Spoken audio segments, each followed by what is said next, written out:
السلام علیکم ورحمۃ اللہ تعالی وبرکاتہ۔ جامعہ رضویہ منظر اسلام کے آن لائن سبق میں آپ کا خیر مقدم ہے۔ آئیے کھولتے ہیں اپنی کتاب الحسامی۔ جی شروع کرتے ہیں اپنی کتاب حسامی کو۔ پہلے عبارت پڑھتے ہیں، پھر اس کا مطلب سمجھتے ہیں۔ تو آپ کھولیے صفحہ نمبر 14، القسم الثالث فی وجوہ استعمال ذالک النظم، یہ والا صفحہ آپ کھولیے۔ پیارے بچوں، آپ نے امید ہے کہ کتاب کھول لی ہوگی۔ چلیے شروع کرتے ہیں کتاب۔ پہلے عبارت پڑھتے ہیں، آپ لوگ دھیان سے عبارت سنیے۔ بسم اللہ الرحمن الرحیم۔ والقسم الثالث فی وجوہ استعمال ذالک النظم وجریانہ فی باب البیان وہی اربعۃ: الحقیقۃ والمجاز والصریح والکنایہ۔ فالحقیقۃ اسم لکل لفظ ارید بہ ما وضع لہ، والمجاز اسم لکل لفظ ارید بہ غیر ما وضع لہ لاتصال بینہما معنى كما في تسمية الشجاع أسدا والبليد حمارا أو ذاتا كما في تسمية المطر سماء۔ پیارے بچوں، عبارت آپ نے سنی۔ آئیے اب ہم شروع ہوتے ہیں اس عبارت کی تفصیل اور توضیح میں۔ اس سے پہلے تقسیم ثالث صاحب کتاب نے بیان کی۔ تقسیم ثالث کو بیان کر کے جب فارغ ہوئے، تقسیم ثانی بیان کی تھی۔ تقسیم ثانی سے جب فارغ ہوئے تو تقسیم ثالث اب بیان کر رہے ہیں۔ فرمایا القسم الثانی، قسم سے مراد تقسیم ہے، یہ اس سے پہلے ہی آپ جان چکے ہیں۔ کیا فرمایا؟ القسم الثالث فی وجوہ استعمال ذالک النظم۔ یہاں سے تقسیمات اربع میں سے جو تقسیم ثالث ہے اس کو بیان کرتے ہیں۔ تقسیم ثالث وہ لفظ یا کہو نظم مذکور جس کا ذکر بار بار گزرا ماقبل کی تقسیمات میں، اس نظم کے اس کے معنی میں استعمال ہونے کے طریقوں کے بیان میں ہے کہ لفظ اپنے معنی میں استعمال کس طریقے سے ہو رہا ہے۔ آیا کہ اس نظم کا یا اس لفظ کا استعمال اس کے معنی موضوع لہو میں ہو رہا ہے یا معنی غیر موضوع لہو میں ہو رہا ہے۔ پھر جس معنی میں اس کا استعمال ہو رہا ہے اس لفظ سے وہ معنی منکشف اور واضح ہے یا مستتر ہے۔ بات سمجھ میں آ گئی؟ تو اب اسی ہماری گفتگو سے تقسیم ثالث کی 4 قسمیں سامنے آ گئیں۔ یعنی اگر لفظ کا استعمال معنی موضوع لہو میں ہو رہا ہے تو وہ حقیقت ہے، اور لفظ کا استعمال معنی غیر موضوع لہو میں کسی مناسبت اور کسی علاقے کی بنا پر ہو رہا ہے تو وہ مجاز ہے۔ پھر اگر لفظ کا استعمال چاہے معنی موضوع لہو میں ہو یا معنی غیر موضوع لہو میں ہو، اس لفظ کا جب استعمال ہو تو استعمال کے بعد اس سے اس کا معنی منکشف ہے یا نہیں ہے، اگر بے اعتبار انکشاف و استطار اسے دیکھیں تو منکشف ہے اگر معنی تو اسی کا نام ہے صریح، اور اگر معنی مستتر ہے، منکشف نہیں ہے، تو اسی کا نام ہے کنایہ۔ پیارے بچوں، تقسیم ثالث کے اقسام اربع حاصل ہو گئے۔ یہ ہم نے وجہ حصر بھی بیان کر دی کہ 4 اقسام ہیں: حقیقت، مجاز، صریح اور کنایہ۔ مصنف نے اگلا جملہ بولا ہے وجریانہ فی باب البیان۔ تو باب بیان کا مطلب ہے معنی کا ظہور اور معنی کی وضاحت، یعنی وہ بطریق انکشاف ہے معنی یا بطریق استتار۔ اگر بطریق انکشاف ہے تو صریح، یا بطریق استتار ہے تو وہ کنایہ۔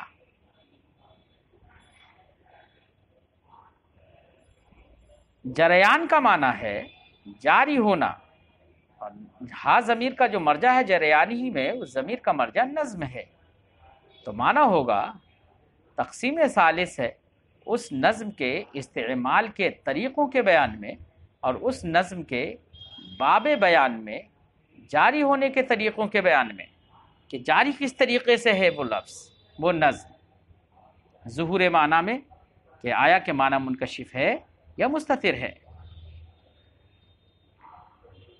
تو اب اس سے یہ بات معلوم ہو گئی کہ یہ تقسیم جو 4 اقسام کی جانب ہے، یعنی حقیقت، مجاز اور صریح اور کنایہ، تو پہلے استعمال و ذالک النظم کہا، بعد میں جریانی ہی کہا۔ اس سے یہ معلوم ہو گیا کہ حقیقت اور مجاز دونوں استعمال کی جانب راجع ہیں، اور صریح اور کنایہ دونوں جریان کی جانب راجع ہیں۔ تو دونوں کا رجوع الگ الگ ہے، کسی کا استعمال کی جانب رجوع، کسی کا جریان کی جانب۔ بس اس قدر اعتباری تباین ہے، یہی اقسام کے درمیان کافی ہے۔ پیارے بچوں، یہاں پر صاحب کتاب نے فرمایا فی وجوہ استعمال ذالک النظم، اس نظم کے استعمال کے طریقوں کے بیان میں۔ مجھے آپ بتائیے استعمال کون کرے گا؟ متکلم نا۔ جب متکلم لفظ کا استعمال کرے گا تو آیا کہ معنی موضوع لہو میں استعمال کر رہا ہے یا معنی غیر موضوع لہو میں؟ معنی موضوع لہو میں استعمال کرتا ہے تو وہ حقیقت ہے، اور معنی غیر موضوع لہو میں استعمال کرتا ہے تو وہ مجاز ہے۔ اس سے ایک بات یہ بھی سمجھ میں آ گئی کہ حقیقت و مجاز یہ بے اعتبار وضع نہیں ہے، بلکہ بے اعتبار استعمال متکلم ہیں۔ کیا ہیں؟ بے اعتبار استعمال متکلم۔ اور جریان ہی فی باب البیان، لفظ کے جاری ہونے کے طریقوں میں۔ اس سے یہ سمجھ میں آیا کہ صریح اور کنایہ یہ راجع الی اللفظ ہیں۔ صریح اور کنایہ سے لفظ متصف ہوتا ہے۔ بات سمجھ میں آ گئی؟ دوسری بات اس سے یہ بھی سمجھ میں آئی، اس نظم کے استعمال اور اس نظم کے جاری ہونے کے بیان میں، تو حقیقت اگر معنی موضوع لہو مستعمل ہو رہا ہے تو حقیقت، غیر موضوع لہو میں استعمال ہو رہا ہے تو مجاز، معنی مستتر ہے اسی لفظ سے تو وہ صریح لفظ ہے، اور معنی منکشف ہے تو وہ صریح ہے، اور معنی مستتر ہے تو کنایہ ہے۔ اس سے ایک بات یہ بھی سمجھ میں آ گئی کہ حقیقت و مجاز اور صریح و کنایہ سے براہ راست متصف وہ لفظ اور نظم ہوتا ہے، اور معنی حقیقت و مجاز سے، صریح و کنایہ سے جو متصف ہوتا ہے وہ لفظ کے واسطے سے ہوتا ہے۔ سمجھ میں بات آ گئی؟ بہرحال کتنی قسمیں ہیں؟ 4، جس کو صاحب کتاب نے اپنے ان لفظوں سے بتایا، یا اربعۃ، وہ اقسام 4 ہیں، حقیقت، مجاز، صریح اور کنایہ۔ تو وجہ حصر ذہن میں ہے کہ وجہ حصر ہم دوبارہ سے ذکر کر دیتے ہیں کہ اگر لفظ کا استعمال اس کے معنی موضوع لہو میں ہے تو وہ حقیقت ہے، اور غیر موضوع لہو میں ہے تو وہ مجاز ہے۔ پھر ان دونوں میں سے ہر ایک اگر انکشاف معنی کے ساتھ مستعمل ہے تو صریح، اور اگر انکشاف معنی کے ساتھ مستعمل نہیں ہے بلکہ استتار معنی ہے تو وہ کنایہ ہے۔ اب اقسام کی تفصیل میں صاحب کتاب شروع ہوتے ہیں۔ فرمایا فالحقیقہ، یہ حقیقت اب یہاں سے حقیقت کی تعریف کر رہے ہیں. آپ لوگ تعریف تو سمجھ چکے ہیں، اس لیے ہمیں اب تعریف سمجھانے کی ضرورت نہیں ہے، بس اس کے لفظوں کی تشریح کرنے کی ضرورت ہے. لہذا فالحقیقت اسم لکل لفظ ارید بہ ما وضع لہ، حقیقت اسم ہے ہر ایسے لفظ کا، ہر ایسے لفظ کو حقیقت کہتے ہیں. ہر ایسے لفظ کا نام ہے حقیقت جس لفظ سے اس کا ما وضع لہ مراد ہو، یعنی معنی موضوع لہ میں وہ مستعمل ہو. مستعمل معنی موضوع لہ میں ہوگا تبھی تو ما وضع لہ مراد بھی ہوگا. اگر استعمال ہی معنی موضوع لہ میں نہ کرے تو معنی موضوع لہ مراد کیسے ہو جائے گا؟ اس لیے ما وضع لہ جس لفظ سے مراد ہو وہ حقیقت ہے. تعریف تو آپ سمجھ چکے ہیں. مصنف نے فالحقیقہ کہا، یہ حقیقت یہ فعیلۃ کے وزن پر حق یحق بمعنی ثبت صیغہ صفت ہے.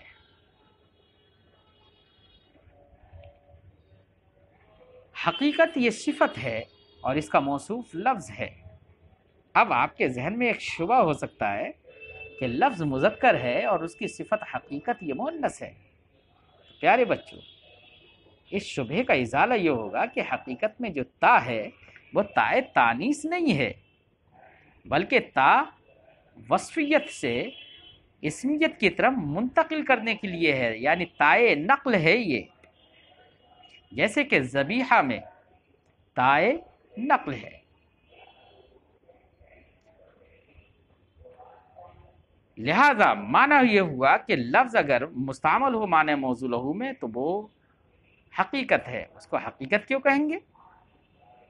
تو معنی لغوی اور معنی اصطلاحی میں مناسبت ہونا چاہیے. تو یہاں پر مناسبت بھی ہے. وہ کیسے؟ حق یحق سے حقیقت بنائے، حق یحق اذا ثبت. اور اگر معنی موضوع لہ میں لفظ مستعمل ہو رہا ہے تو گویا کہ وہ لفظ اپنی جگہ میں ثابت ہے، اپنے محل میں ثابت ہے، اس لیے اس کو حقیقت کہتے ہیں.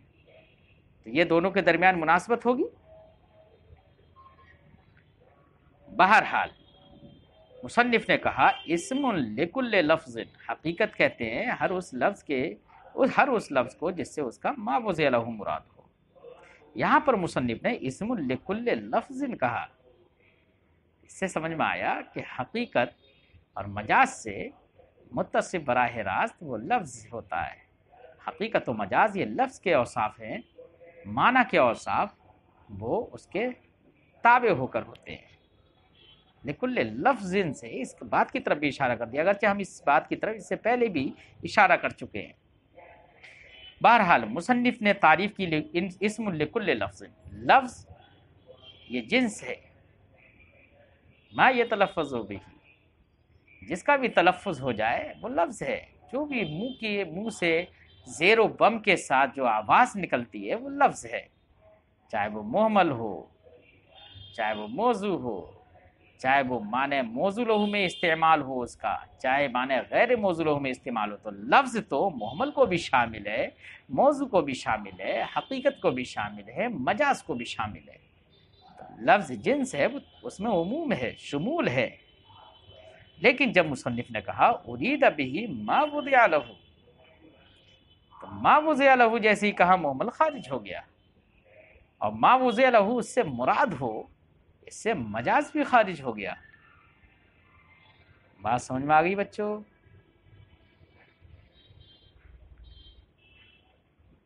وضع کسی کہتے ہیں؟ تو وضع کے بارے میں اس میں مصنف نے کہا نا ارید بہ ما وضع لہ، تو وضع کسی کہتے ہیں؟ آپ جانتے ہیں الوضع هو تخصیص الشیء بالشیء اذا اطلق او احس الشیء الاول فهم منه الشیء الثانی. جس کا خلاصہ اور معال یہ ہے کہ اگر لفظ کی تعین کسی معنی کے لیے کر دی گئی ہے اس طور سے کہ وہ معنی سامع کو بغیر کسی قرینے کے سمجھ میں آ جائے، لفظ جیسے ہی سنے تو بغیر کسی قرینے کے سامع کے نزدیک وہ لفظ اپنے معنی پر دلالت کرتا ہو، وہاں پر اسے وہ معنی سمجھنے کے لیے کسی قرینے کی ضرورت پیش نہ آئے تو اس کا تو اسے کہیں گے وضع، کیونکہ یہاں پر تخصیص اور تعین ہو جاتی ہے لفظ کی معنی کے ساتھ، بغیر قرینے کے وہ سمجھ میں آ جاتا ہے۔ تو معنی حقیقی میں قرینہ کی ضرورت نہیں ہوتی ہے۔ اس کے برخلاف اگر معنی غیر موضوع لہو مستعمل ہوتا ہے تو لفظ کی دلالت معنی غیر موضوع لہو پر بغیر قرینے کے نہیں ہوگی، اس لیے سامع کو کسی نہ کسی قرینے میں غور و خوض کر کے اس سے معنی مراد لینا پڑے گا۔ لیکن یہ سب باتیں اس شخص کے لیے ہیں جو جو ہم نے کہا نا کہ بغیر قرینے کے معنی سمجھ لے، لفظ کی دلالت بغیر قرینے کے معنی پر ہو جائے، تو یہ اس شخص کے لیے ہے جو کہ وضع کا عالم بھی ہو، وضع کو جانتا بھی ہو۔ اب اگر کوئی شخص وضع کو جانتا ہی نہیں ہے تو وہ کہے کہ لفظ بول رہے ہیں آپ لیکن ہمارے سمجھ میں نہیں آ رہا ہے، اس لفظ کی دلالت معنی موضوع اس کے معنی پر نہیں ہو رہی ہے، اس لیے یہ حقیقت نہیں ہے۔ تو جو وضع کو جانتا ہی نہ ہو تو وہ کیا خاک سمجھے گا؟ اس لیے یہاں پر یہ ساری تعریفات میں یہ مراد ہے کہ وضع کو جاننے والا شخص ہو۔ اگر وضع کو جاننے والا شخص بغیر قرینے کے معنی سمجھ لے رہا ہے اور وہ معنی موضوع ہوئے اسی معنی کے ساتھ اس لفظ کی تخصیص ہے تو یہ حقیقت ہے، اور اگر قرینے سے سمجھ رہا ہے معنی غیر موضوع ہوئے وہ تو وہ مجاز ہے۔ بات سمجھ میں آ گئی بچوں؟ جی، اب جب وضع کہا صاحب کتاب نے تو آپ جانتے ہیں کہ وضع کئی طرح کی ہوتی ہے، کیونکہ وضع بے اعتبار واضح مختلف اقسام ہوتے ہیں۔ وضع کے واضح کے اعتبار سے، واضح کی حیثیت سے وضع الگ الگ ہو جاتی ہیں۔ کبھی واضح لغت بھی ہوتا ہے۔ کیا ہوتا ہے؟ اگر واضح لغت ہے تو اس کو وضع لغوی کہیں گے، اور اگر واضح صاحب شرع ہے، شارع ہے، تو اسے وضع شرعی کہیں گے، اور اگر نہ واضع لغوی ہو نہ ہی واضع شرعی ہو تو اگر وضع قوم مخصوص کی جانب سے ہوتی ہو، کچھ ماہرین دانشوران کی جانب سے اگر وضع ہو جائے تو کچھ مخصوص قوم کی جانب سے ہے تو اس کو وضع عرفی خاص کہیں گے، اسی کا نام اصطلاح ہوتا ہے۔ اور اگر وضع مخصوص قوم کی جانب سے نہیں ہو بلکہ کسی بھی عام لوگوں کی جانب سے ہو وضع تو اس کو وضع عرفی عام کہیں گے۔ لیکن بچوں، عرف کا جب اطلاق ہوتا ہے اور اس کے ساتھ یہ کوئی قید نہ لگائی جائے کہ عرف خاص یا عرف عام، مطلب خاص اور عام کی کوئی قید نہ لگائی جائے، تو عرف کا اطلاق جب ہوتا ہے مطلقاً تو اس سے عرف عام غالباً مراد ہوتا ہے۔ مصنف نے فرمایا اسم لکل لفظ،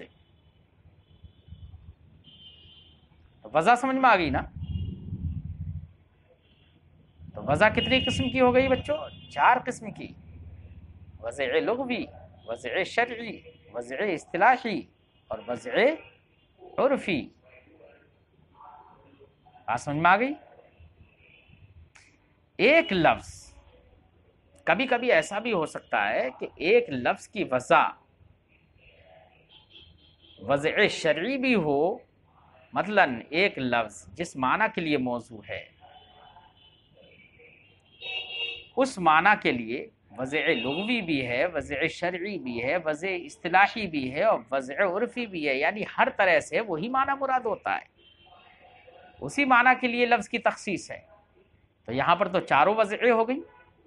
تو یہ لفظ اپنے معنی موضوع لہو میں جس کے لیے وہ لفظ ہر طرح سے موضوع ہے، وضع لغوی کے ساتھ بھی، وضع شرعی کے ساتھ بھی، اور وضع اصطلاحی اور وضع عرفی کے ساتھ بھی، تو یہی اس کو حقیقت علی الاطلاق کہیں گے، کیونکہ ہر طرح سے وہ حقیقت ہے۔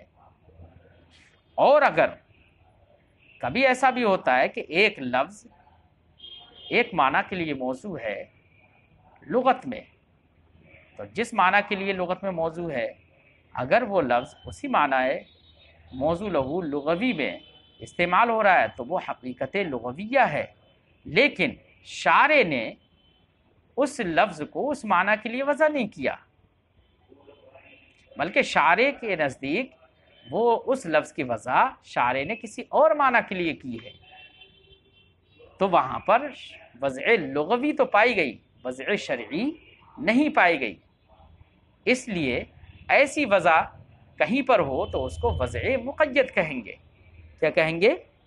تو وضع علی الاطلاق وہ ہے جس میں چاروں وضع موجود ہوں، چاروں اوضاع ہوں، اور وضع مقید وہ ہے جس میں چاروں اوضاع نہ ہوں بلکہ کسی ایک وضع سے وہ حقیقت ہو، دوسری وضع سے وہ دوسرے معنی کے لیے ہو۔ تو اب جہاں پر وضع حقیقی نہیں ہے بلکہ وضع مقید ہے، وہاں پر ایک لفظ ایک وقت میں حقیقت بھی ہو سکتا ہے اور مجاز بھی ہو سکتا ہے۔ مثلا وضع لغوی ہے تو اگر معنی موضوع لہو لغوی میں وہ مستعمل ہو رہا ہے تو حقیقت ہے، لیکن وضع شرعی بھی اس کی ہے، لیکن وہ وضع شرعی جس معنی کے لیے وہ معنی دوسرا ہے، تو وضع شرعی کی طرف نسبت کرتے ہوئے دیکھا جائے تو اب وہ اپنے معنی موضوع لہو میں مستعمل نہیں ہو رہا ہے، اس لیے وضع شرعی کی طرف نسبت کرتے ہوئے وہی لفظ مجاز بھی ہوگا اور وضع لغوی کی طرف نسبت کرتے ہوئے وہی لفظ حقیقت بھی ہوگا۔ تو ایسا ہو سکتا ہے بچوں جہاں پر وضع مقید ہو وہاں پر ایک لفظ ایک وقت میں ایک ہی جہت سے حقیقت بھی ہو اور مجاز بھی ہو،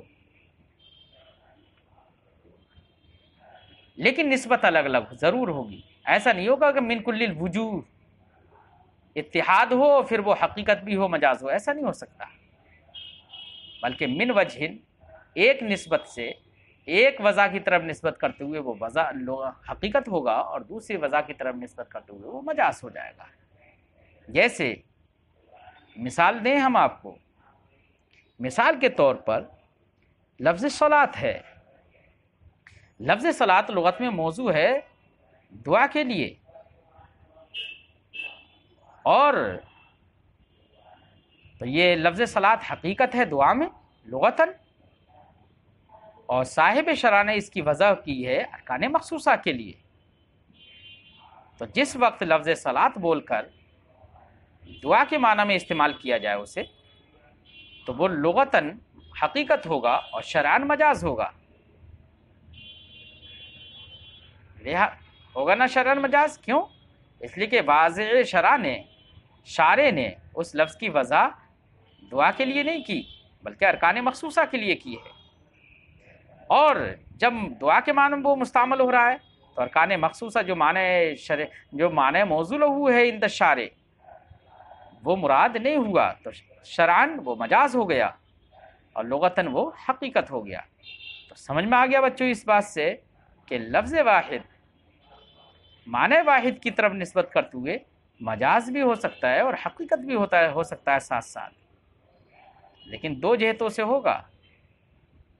جیسے لفظ صلاۃ میں آپ نے سمجھا نا، ہاں ایک جہت سے بھی حقیقت و مجاز ہو سکتا ہے، لیکن جہت واحدہ ہی چاہے صحیح لیکن اعتبار الگ الگ ہوگا۔ مثال جیسے کہ لفظ دابہ کا استعمال کیا جائے فرس میں، کس میں کیا جائے استعمال؟ فرس میں۔ تو اب اگر فرس کو اس حیثیت سے دیکھا جائے کہ وہ چوپایوں کے افراد میں سے ایک فرد ہے تو دابہ مجاز ہوگا فرس میں لغتاً، اور فرس کو اس حیثیت سے دیکھا جائے کہ ما یدب علی الارض کے افراد میں سے ایک فرد ہے تو یہی دابہ فرس ہی میں حقیقت بھی ہو جائے گا لغتاً، لیکن اعتبار الگ الگ ہیں۔ ذوات قوائم الاربع کے اعتبار سے اسے دیکھا گیا تو مجاز ہو رہا تھا، اور ما یدب علی الارض کے افراد میں سے ایک فرد ہے اس اعتبار سے اسے دیکھا گیا تو وہ حقیقت ہو رہا ہے۔ اس سے ہماری اس گفتگو سے آپ کو ایک بات یہ سمجھ میں آ گئی ہوگی کہ تعریفات میں حیثیت کی قید کا اعتبار کر لیا جائے تاکہ وہاں پر تعریف جامع اور مانع ہو جائے۔ لہذا یہاں پر حقیقت کے تعریف، مجاز کی تعریف، ان میں بھی حیثیت کا اعتبار ہے۔ اب کہا جائے گا حقیقت ایسا لفظ ہے جو معنی موضوع لہو میں مستعمل ہو، اس حیثیت سے کہ وہ موضوع لہو ہے۔ جب ہم نے یہ کہہ دیا کہ اس حیثیت سے کہ وہ موضوع لہو ہو، تو موضوع لہو ہونے کی حیثیت سے اسی میں لفظ مستعمل ہے تو حقیقت ہے۔ اگر لہذا اب اعتراض نہیں پڑے گا کہ جناب وہ تو مجاز بھی ہے، تو ہم کہیں گے کہ مجاز جو ہے وہ موضوع لہو ہونے کی حیثیت سے نہیں ہے۔ بات سمجھ میں آ گئی؟ جیسے کہ صلاۃ اور دابہ میں آپ نے سمجھ لیا نا۔ بہرحال اگلی تعریف مجاز کی فرماتے ہیں والمجاز اسم لکل لفظ ارید به غیر ما وضع له لاتصال بینہما معنی۔ مجاز ہر اس لفظ کا نام ہے، اس سے بھی سمجھ میں آیا، اسم لکل لفظ کہا، اس سے بھی سمجھ میں آ گیا کہ مجازیت سے متصف لفظ ہوتا ہے، یہ اوصاف لفظ سے ہے، معنی کے اوصاف سے نہیں ہے۔ ہاں معنی موصوف ہوتا ہے لفظ کے تابع ہو کر۔ مجاز ہر ایسے لفظ کا نام ہے جس سے غیر ما وضع لہ مراد ہو، لیکن غیر ما وضع لہ جس کے لیے وضع ہی نہیں ہوئی ہے وہ مراد کیسے لیا جا سکتا ہے؟ تو اس کے مراد کے لیے قرینہ چاہیے، علاقہ چاہیے۔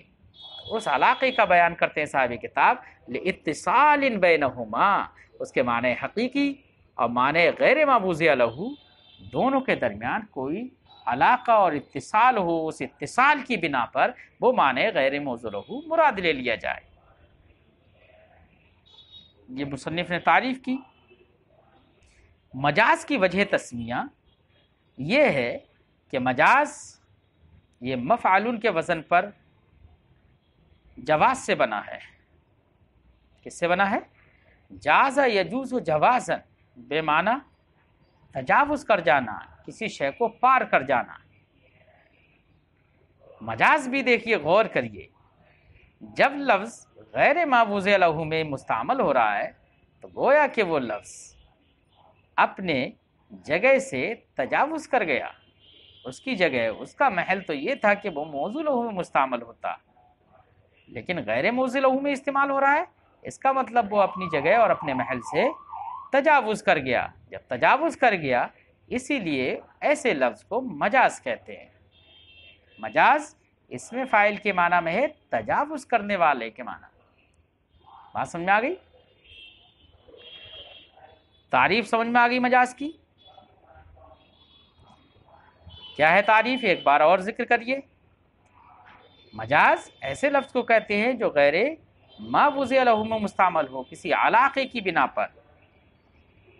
مثال جیسے کہ اچھا علاقہ ہونا چاہیے۔ علاقہ کی دو صورتیں ہوتی ہیں،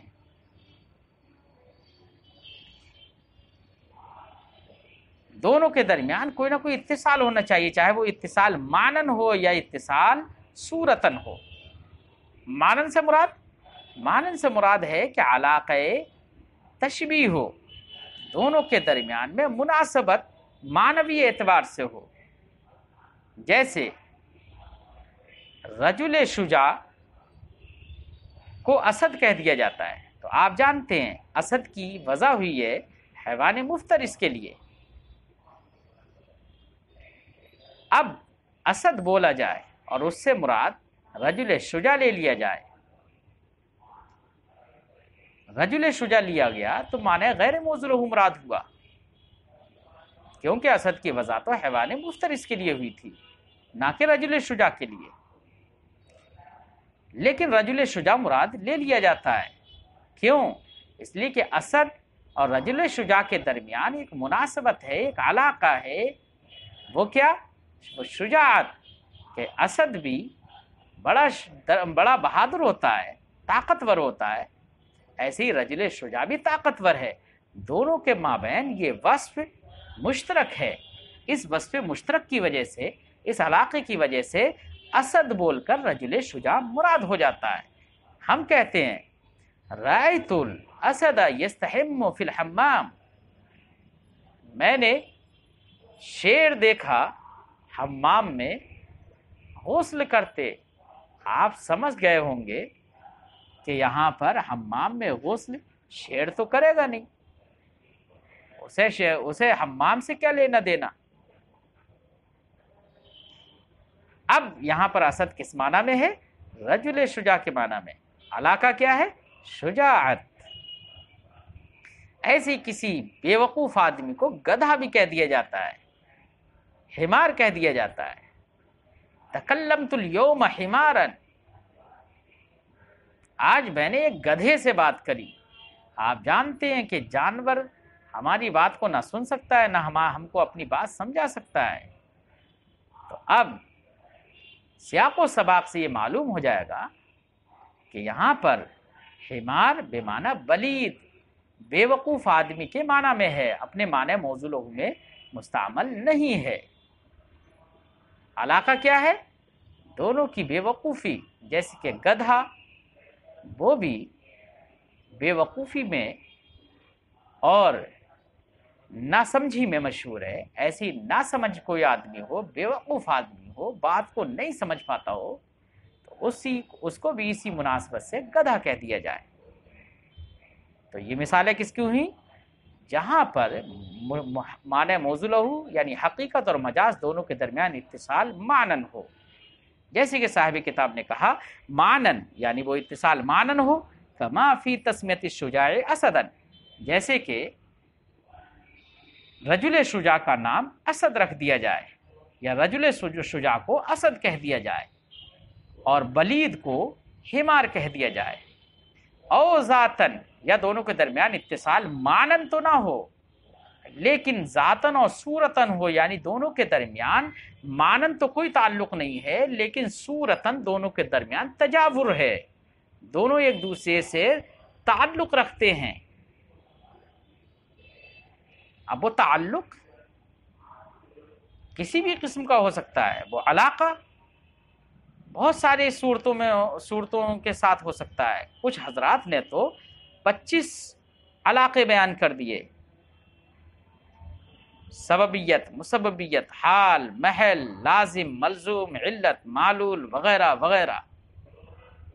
کچھ لوگوں نے ان کو 12 میں منحصر کر دیا، صاحب توضیح نے 9 بیان کر دیے، اور آپ کے مختصر میں 5 یا مختصر میں 6 بیان کر دیے گئے ہیں، اور ایک مختصر الرسول کے مصنف نے 5 بیان کیے. صاحب بدی نے 4 ہی کو ذکر کیا، مصنف نے صرف 2 میں سب کا انحصار کر دیا اور کہہ دیا معنن اور ذاتن.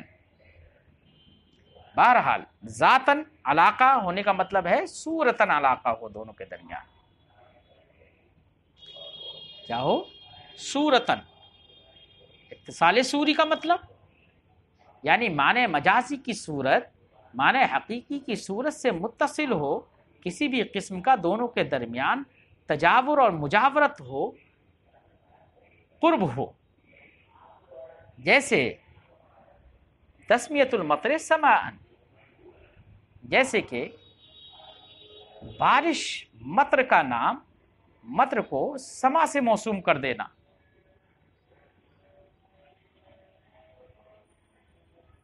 سما سے مطر کو موسوم، بارش جو ہوتی ہے، جو قطرے گرتے ہیں وہ ہے مطر، اور اس کو سما کہہ دیا جائے تو سما سے موسوم کر دینا، یہ مجاز ہوگا.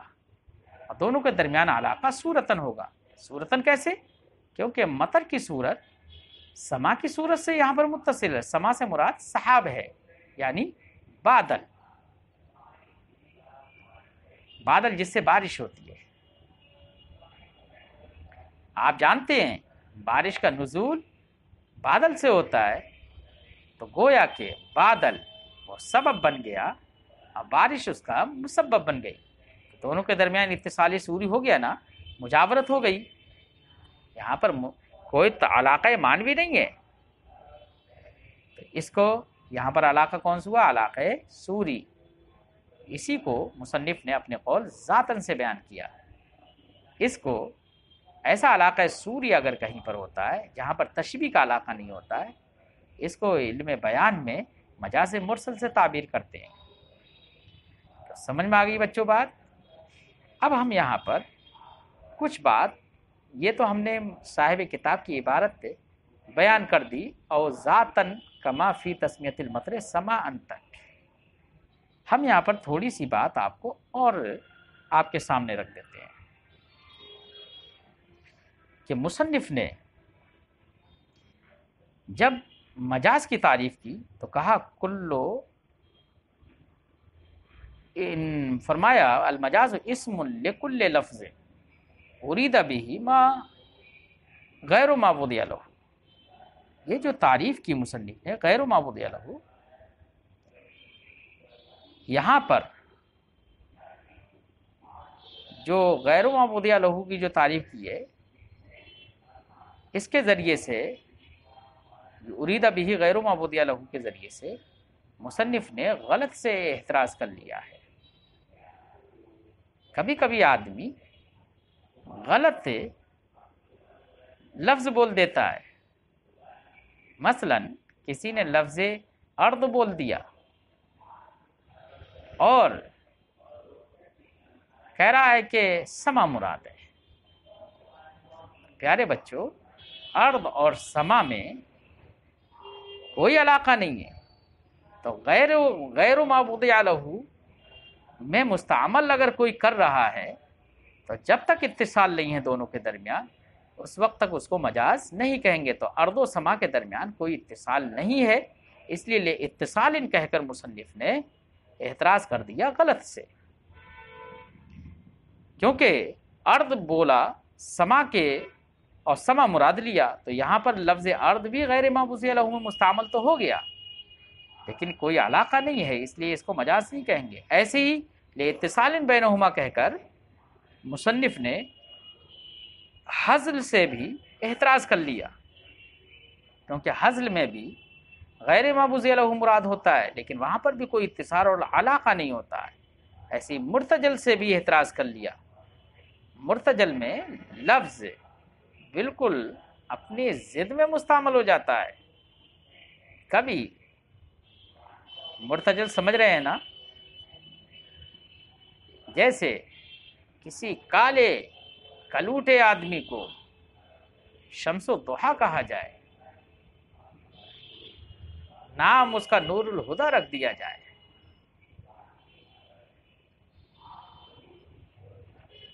نور جہاں نام رکھ دیا جائے، تو بالکل اپوزٹ اور ضد میں لفظ کا استعمال ہو گیا. اسی کا نام ہے مرتجل. یہاں پر بھی غیر ما وضع له میں لفظ مستعمل ہوتا ہے، لیکن دونوں کے درمیان کوئی علاقہ نہیں ہوتا ہے، تو اس کو بھی مجاز نہیں کہیں گے.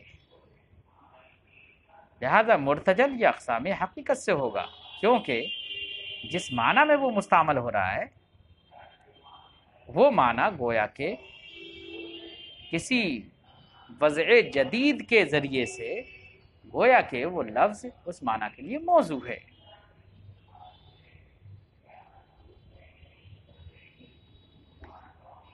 اس کو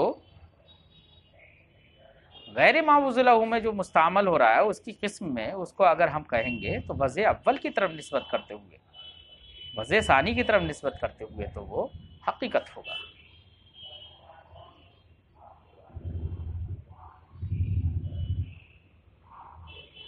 رہا منقول، منقول کے سلسلے میں ہم اس سے پہلے بتا چکے ہیں کہ وہ حقیقت من وجہن ہوتا ہے اور مجاز من وجہن ہوتا ہے. جیسے لفظ صلاۃ ہے، وہ دعا میں حقیقت ہے لغت کی جہت سے، اور مجاز ہے ارکان مخصوصہ میں لغت کی جہت سے. اور اس کا الٹا کر لیں تو صلاۃ دعا میں مجاز ہے شرع کی جہت سے، اور حقیقت ہے لغت کی جہت سے. پیارے بچوں، ان باتوں کو یاد رکھنا کہ مصنف نے لاتصال بینہما کہہ کر مجاز سے غلط کو بھی خارج کر دیا، ہزل و ارتجال کو بھی خارج کر دیا۔ بات کو سمجھا، دھیان سے سن کر صحیح سے کتاب سے ملان کریں، یاد کریں۔ پھر ملتے ہیں۔ السلام علیکم ورحمۃ اللہ تعالی وبرکاتہ۔